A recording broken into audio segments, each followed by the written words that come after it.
to get out there. And the reason why Tony believes this, I've got loads of diva-ish demands. We've got a list of things that I want. Okay, ring gloves, change rooms, bring a long list. And when it came to negotiations, the only thing Eddie's put his foot down on and really wanted was that it was Eddie Hearn and Hayemaker Promotions presents. It was actually the split. No, well, it wasn't the split. The split was Listen, super I'm pleased to give you the No. The only thing you put your foot down on was putting your name first. Because now, once again, you're sticking your face out. It's all about the Eddie Hearn show. It's true. I can't remember your dad, Barry, sticking his face in all of the situations. I tried to watch a Katie Taylor interview the other day. Really interested to see how she was her first fight. Really looking forward to it. She starts talking. You barge her out the way. Here we go. Apples and pears. You know, jumping around, clowning around. It's not the Eddie Hearn show. You should be promoting your fighters. A boxing promoter promotes the fighters. Don't promote themselves. Why are you introducing everybody? You know, technically, I'm more of a promoter than you are. Hey, you're a joke promoter. No, listen. We'll see. That's what you want. You want some rap. Once again, look at you. Who's talking now? Who's talking now? Who's talking? No. I'm talking to the press. I'm talking to the press. And you're making it the Eddie Hearn show. Listen, you're the one person who loves the sound of their own voice. You're making the Eddie Hearn show. It's about Haye versus Bellew. That's it. I'm talking about it. And I'm talking about this is what makes it that much more sweet. To see the look on your face, the same look that you had after Aldi Harrison, your man Aldi Harrison, Aldi Harrison's going to be the heavyweight champion of the world, he's going to beat David Haye, blah, blah, blah. And what happens? You get smashed to pieces. And you got a payday. I got a payday. And what's I want the payday. You're putting the cruiserweight in the world. I let you talk. I let you talk. I let you talk. No. I let you talk. It's about me. You said it's about me. No. That's what I'm talking about. But it's about me and you. It's a pipe down. Pipe down. Or what? Pipe down. Or what? You'll see on fight. I don't even need to talk. Everyone knows what's going to happen. That's what you believe about. That's why I talk about how long is it going to take me to put you on conscience. That's it. What are you putting there? You get all defensive about your promoter. It's not about that. I thought that he's already hijacked the press conference. Listen, you tend not to say. A couple more minutes. Shut up. If there was a message show on Chris Eubank coming through now, it wouldn't happen because Eddie would jump right in front of him and make it the show about them. Can you imagine where's the Nassim Hamid and Chris Eubanks of today? He doesn't allow it to flourish because he gets in front of the camera. He makes it about him. It's the when's the next Eddie Hearn show? No, it used to be. When's the next Nassim Hamid show? When's the next Chris Eubank show? How much does it kill you that I'm promoting this show? How much does it kill you? It doesn't put you in control.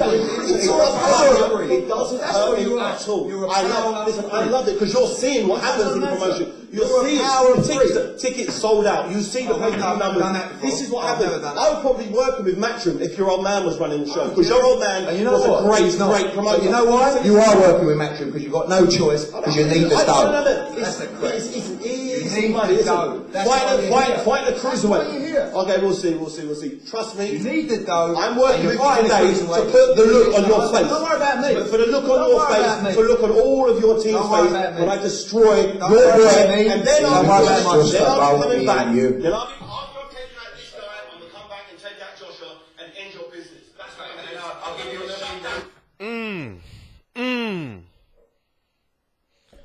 He said, because you need the. They said, guess what? You are working for Matchroom because you need the dough. He took it to the streets on it.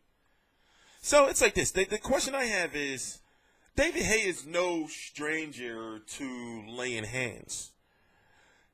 You know, remember, he glassed the shit out of fucking Derek Chisora. He smashed him in the face with a beer bottle and it broke all over his face.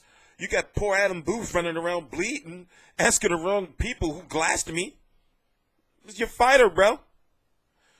And I'm wondering, like, why didn't they, like, as soon as the press conference was over, and that's normally protocol, you put the fighters into a face-off.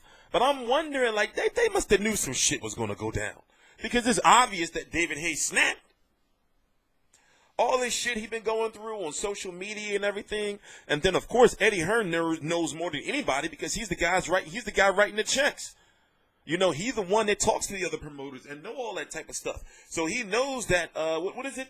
What is it? They call it the skints or the skids over there in the UK for being like broke. You know, they just keep saying you're broke. And then you got Tony Bellew saying, you know, all you do is hang out in the clubs all night. How did you blow all that money? Like, how did you do it? What are you doing with your life? Look at all the weight you put on. You wearing a headband. they was going in on him. And then all the shit he's dealing with from, Shannon Briggs and the fans. And, it was only a matter of time before he snapped. So once I started, listening to, the things he was saying, about how he's going to just, usually David Haye is kind of reserved.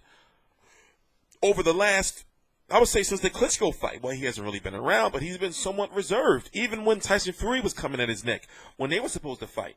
And now it just seems like man, fuck this, fuck everybody. And that, that left hand was quick too. And the thing is, you could see that he was warming up for it, because I guess he maybe thought that Tony Bellew was going to swing on him, so you could see he was loosening his jaw and everything like that. And then he started getting himself together. He knew he was going to hit him. He was like, I'm going to hit the shit out of him. So even though, he do be on some, some diva type stuff, excuse my language, but David Haye not no bitch. I understand what he did to Shannon Briggs was wrong, and he said, that the fight would have had to been on, he said that Shannon Briggs, said the fight would have to be on pay-per-view and, all that stuff. We're going to get into the deep details of that. But right now, it's just how can you not be excited for this fight? Because somebody's going to get beat the fuck up. There's no better way to put it. Somebody's going to get beat the fuck up. So it's either going to be David Haye, but the underdog is clearly Tony Bellew. But Tony Bellew talking big shit, and he's already let us know that, I know I can get knocked out. But it's like, if I get knocked out, I can still keep going. But if you get knocked out by me, David Haye, then where do you go? So that's it's violent. But the thing is, you can tell they finally got under David Haye's skin because in his chair, he rocking back and forth, and he, when they calling him all kind of broke and talking about the money and everything and how he blew it all, isn't he didn't his wife, him and his wife not together no more? It's some, he keeps his personal life pretty secret. But I'm sure he's got some skeletons in the closet because he don't deny being in the club. And he is talking about I'll get drunk and get smashed in the club and come beat you the fuck up on fight night. Listen, we're going to listen to a couple of more minutes and then we're going to go. TstreeT Controversy live. I cover every single major fight live. Please subscribe. There's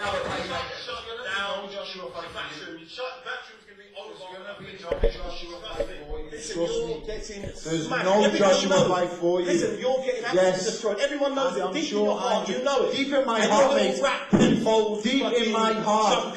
Deep in my heart. Deep in my heart, I understand you're fragile. Head of Hayemaker boxing, you can bring out my t-shirts. That was his job. Deep in your heart, I know you're fragile as they come. You're running around. Anyone who fights back, you really believe them last two clowns you fought were really good? I smashed the pin. Look like I'm going to smash. You know how bad you're being knowing that you're getting rushed off and you're not getting any money. Listen, the only thing that I ain't going in one at all. You are the stop giving yourself. Okay, you're out. You know if you're this big killer, right? You know if you're this big killer, why did you fight them two clowns? Why did you fight them two clowns? Nobody else wanted to fight me. That's what. For the money, you're Shannon Briggs calling you, begging you for more money than them two. Why didn't you fight him? Who? Shannon. Because he didn't want to fight if he was on paper. No, he did want to fight you. He's been I had a contract with Shannon Briggs to fight, and he pulled out of that situation. You put a force instead of fighting the man. No, you've got to agree. The guy's got to come over and get in the ring. He didn't want to get in the ring. You don't know what you're talking about. He's trying to shoot. Well, okay, let's listen to that part. I'll show you the contract. I've got a contract. I wouldn't sign a contract. To sue you for nothing. You don't watch the internet and try and get your information off that. You're not on the team and getting destroyed. I know a lot more about you than the internet shows. I know a lot more about you than the internet shows. Are you going to be there, Dave? Both you two are putting this guy in such a dangerous situation. Don't worry about who's there. I know a lot more about you and your life than the internet can ever explain. He said, y'all putting this guy in a dangerous situation. Y'all putting this guy's life on the line. David Haye is not fucking around. David Haye is snapped. He's not fucking around. So now, we may not be able to get a gloves are off from these guys. We may not be able to get, another face off. They might do the fucking cage and shit like they did with the Chisora fight. It is what it is, but I'm hype. March the 4th, 2017, Haye versus Bellew, no matter what you think about it, you're going to be watching. This is must-see TV. You're going to be watching. Somebody's getting fucked up. All the links to my social media are right down below in the description box. I am TstreeT Controversy. This is TstreeT Controversy Live. Please subscribe.